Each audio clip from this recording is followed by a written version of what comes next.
জুলাই আন্দোলনের ভয়াবহ নির্যাতন ও হত্যাকাণ্ড নিয়ে আন্তর্জাতিক অপরাধ ট্রাইব্যুনালের ঐতিহাসিক রায় বিশ্বজুড়ে আলোড়ন ফেলেছে।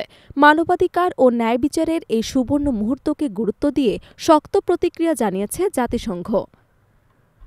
জুলাই আন্দোলনে নির্যাতিত, নিপীড়িত এবং নিহতদের পরিবারের জন্য আন্তর্জাতিক অপরাধ ট্রাইব্যুনালের এই রায় অত্যন্ত তাৎপর্যপূর্ণ, এমনই মন্তব্য করেছেন জাতিসংঘের মানবাধিকার বিষয়ক মুখপাত্র রাবিনা সামদাসানি।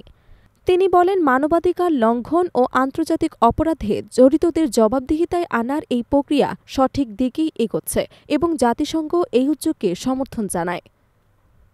তবে আসামিদের অনুপস্থিতিতে বিচার কাজ পরিচালনা ও মৃত্যুদণ্ডের রায় ঘোষণার দুঃখ প্রকাশ করেন তিনি।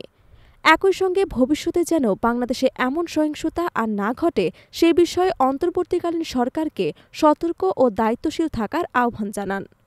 এদিকে শেখ হাসিনা ও সাবেক স্বরাষ্ট্রমন্ত্রীসহ ৩ জনের বিরুদ্ধে দেওয়া রায়কে স্বাগত জানিয়েছে ইন্টারন্যাশনাল ক্রাইসিস গ্রুপ।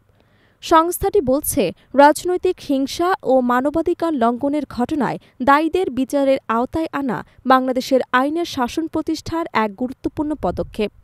জুলাই আন্দোলনের রক্তক্ষয়ী ঘটনাগুলোর পর বহুদিন ধরে এই বিচার প্রক্রিয়ার অপেক্ষায় ছিল দেশ ও আন্তর্জাতিক মহল।